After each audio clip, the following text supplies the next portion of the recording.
How many of you in this school this year, you've heard, you've seen, but somebody in this school, not you, but you have seen or heard a classmate talking about or entertaining the idea, and I need you to be honest.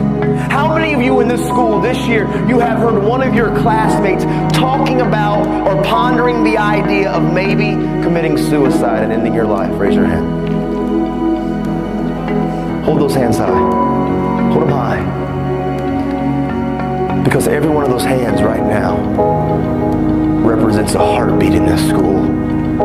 Every one of your hands represents a young man and a young lady in here that has been contemplating maybe giving up's an option. Maybe they feel like life's just too difficult and too tough, and they feel alone and they feel isolated, and they've seen it on social media and they've seen it on TV, and they've got the idea that maybe I should just end my life. And I see tears and I see the emotions because I know it's real. And I want all of you that pick on kids and how you treat people and how you are tearing people down, you need to realize how you are treating us is causing some of us to think that possibly ending our life is a solution. Your words hurt us. And you know what the truth is? A lot of you wear masks and you treat people a certain way.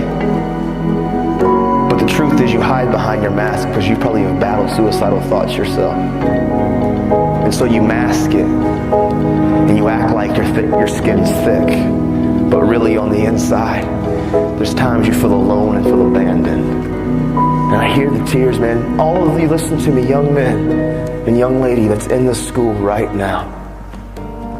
Any of you that have been contemplating and you've actually thought about, maybe I should just end my life, I would be the very first one to look at you face to face and tell you very boldly, but very matter-of-factly, don't you dare die.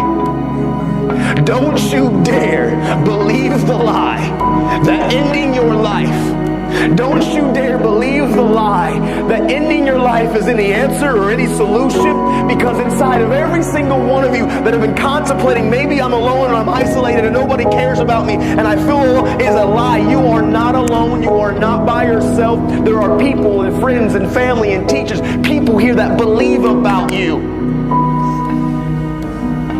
And if you end your life, and I know this is painful and it's wrong, the emotion is here, but these are real issues that you and I and we are struggling with, and you need to understand, every one of you that have been contemplating and even embracing or entertaining the idea, you need to know inside of every one of you is something so special and so great. And if you rob yourself of what you were destined to be, if you, and listen, you know why I talk about suicide? I talk about suicide not because I read books about it, because I wanted to talk about it. I didn't want to get educated about suicide, so I wanted to learn about it. I talk about it because I know when those kids used how they treated me and the words they used to say to me. I know what it was like when I was living with my sister and she went to work and I climbed up into the garage when she was gone and I climbed that ladder and I grabbed that rope. I know what it's like to be on the brink. And I'm telling all of you in here, young men and young ladies that have been battling some of these thoughts,